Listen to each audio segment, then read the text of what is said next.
Hai guys, assalamualaikum warahmatullahi wabarakatuh guys. Oke guys, kembali lagi bersama saya di kontenku atau di YouTubeku ini. Nah, untuk kalian yang belum subscribe, tolong bantu subscribe, like, komen, dan share ya kan. Dan mungkin aku agak sedikit edukasi buat kalian, tapi sebelumnya aku mau menceritakan dulu kenapa aku bisa mengedukasi ke kalian tentang hal seperti ini ya.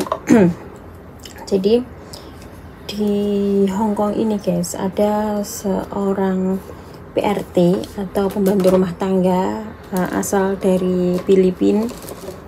Dia tuh meninggoy karena dia tuh bundir ya guys ya. Dan kenapa dia melakukan seperti itu, dan ternyata yang ada penipuan itu tuh bukan hanya di Indonesia. Jadi di semua negara itu ada, tapi mungkin caranya tuh berbeda. Dan si mbaknya ini aku nggak tahu dia untuk pastinya di sini tuh berapa tahun, aku tuh nggak tahu guys ya. Tapi intinya mbaknya tuh di sini kerja menjadi PRT untuk membantu keuangan rumah tangga ya. Dan apa ya, kayak yang bikin aku kayak benci banget tuh bukan si mbaknya guys, si suaminya guys. Jadi aku pikir tuh laki-laki sing kayak orang aslinya ngombe kayak ngono-ngono gitu hanya ada di Indonesia guys, tapi ternyata di sana pun seperti itu guys, malah lebih parah ya kan. Apalagi orang sana tuh bener-bener mengandalkan si perempuan ya.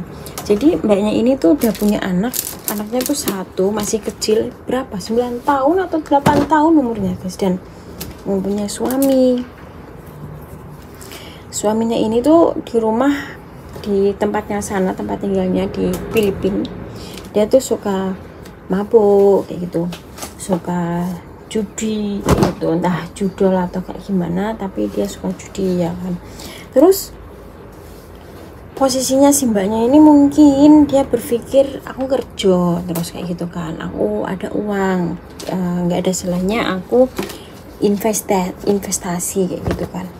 Nah, jadi ada orang dan delalah iki ono uang sih nawani investasi guys ya. Mungkin dia mikirnya ya kayak aku pernah juga ketipu, mikirku ya ngono kuwi, kayak tanpa kerja pun duit bakalnya mana, karena mungkin di investasi, entah aku tuh dulu kurang paham juga, entah mbaknya ini juga nggak paham atau belum paham atau kayak gimana juga aku nggak tahu.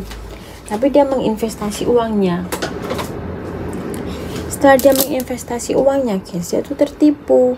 Ternyata uangnya tidak kembali ke dia, dan itu tuh banyak banget, untuk jumlahnya berapa aku kurang tahu. Tapi intinya dia itu kayak teman-temannya tuh menggalang dana hanya untuk membayar hutang si mbaknya ini guys, kayak gitu. Kak, aku merinding yo, aku nak nyeritain kayak gini aku merinding, untuk membayar hutangnya Mbak Iki. Dan itu tuh yang terkumpul uangnya tuh ada 10.000 dolar Hongkong, dan untuk uang Indonesia ya 20 jutaan kurang sedikit ngono. Nah, tapi di sini tuh belum bisa menutup hutang itu guys, kayak gitu. Jadi memang uang sebanyak itu tuh belum bisa menutup uang yang ditipu sama si laki-laki ini kayak gitu. Sedangkan dia juga gajinya habis buat membayar itu uang yang udah dipinjam. Sebelumnya teman-temannya enggak minta balik uangnya, tapi si mbaknya ini kan harus membayar uang yang udah dipinjam karena dia menginvestasi uangnya itu bukan dari uang dia sendiri, kayak juga dari uang minjem ke orang lain juga, dan dia harus membayar tiap bulan kayak gitu ya. Terus setelah itu,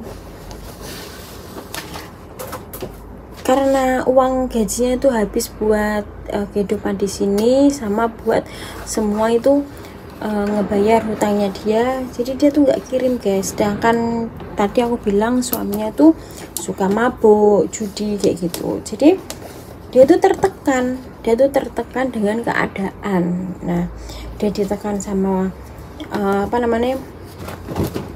suaminya seperti itu. Terus si majikannya di sini juga maafan ya rewel kayak gitu loh guys, kayak maunya ini itu, kayak apa-apa tuh salah kayak gitu. Soalnya banyak majikan di sini tuh kayak gitu ya guys ya. Jadi jangan kamu pikir kita kerja di luar negeri tuh enak, gak enak guys. Kita tertekan dari orang rumah juga dari majikan kayak gitu.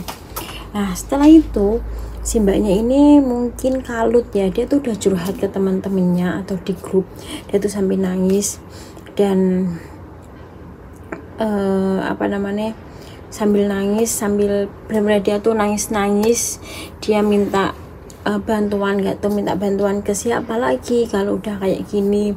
Dia juga ngomong kalau majikannya tuh maafan, dia juga ngomong kalau dia tuh tertekan oleh suaminya, oleh keadaan, dia tuh capek, dia tuh mau mengakhiri hidupnya kayak gitu. Dan mirisnya lagi guys,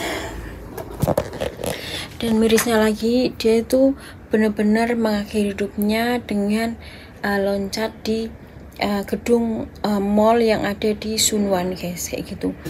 Dan ya Allah, itu tuh tinggi banget guys, tinggi banget, sampai dia tuh bener badannya tuh hancur guys, bener-bener hancur semua katanya yang melihat ya kan.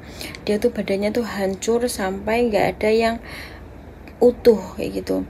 Dan dimasukin di dalam karung itu, kok karung toh kayak kantong jenayah itu memang kayak ya dimasuk kayak ngono wong hancur piye lo guys, kayak gitu. Jadi memang kayak miris banget. Dan itu kejadiannya tuh minggunya lagi guys, kayak gitu.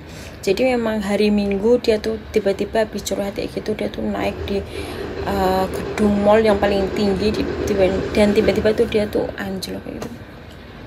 Kayak miris banget ya sih guys. Kayak hidup ini tuh keras ya kan. Kita hidup kita hidup ini cuma untuk bertahan guys. Jadi untuk kalian janganlah kalian berpikir pendek ya kan. Uang tuh masih bisa dicari. Bagaimana caranya? Kalau niat kamu baik, insya Allah juga ada jalannya kayak gitu. Jangan mengambil keputusan sendiri dengan cara seperti itu yang tidak baik ya kan. Terus kalian tahu orang yang meninggoinya karena seperti itu tidak akan diterima guys, sampai hari kiamat pun kayak gitu guys. Jadi untuk kalian tuh banyakin istighfar kayak gitu, banyakin mendekat ke Tuhan kalian kayak gitu loh guys. Jangan seperti itu. Padahal tuh ya teman-temannya yang ada di gereja pun itu tuh mau membantu guys ya, sampai teman-temannya yang ada di gereja tuh ingin membantu dia. Dan sebenarnya dia tuh ada kayak bastis apa sih, intinya tuh dia tuh sebenarnya pas di saat waktu bundir itu tuh jam 3 tet itu guys, jam 3 tet itu tuh dia tuh sebenarnya ada mendoakan ya, kok berdoa untuk dia biar masalah dia tuh selesai. Jam 3 harusnya itu ada acara itu, tapi malah dia jam 3 tet itu dia loncat dari gedung itu guys. Kayak terus anaknya ya bojone paling getone ya iku geton gak iso nomor duit meneh ya kan, kayak gitu guys. Jadi untuk kalian tuh stop ditipu sama laki-laki, kan banyak ya kayak telepon terus janji gini minta uang gini nanti dinaikkan, kan banyak ya. Jangan tertipu seperti itu guys, kayak gitu. Oke guys, aku tak menyelesaikan masalahku, tak menyelesaikan pekerjaanku dulu. Aku juga mau ke pasar, nanti aku vlog ketika aku ke pasar. Oke.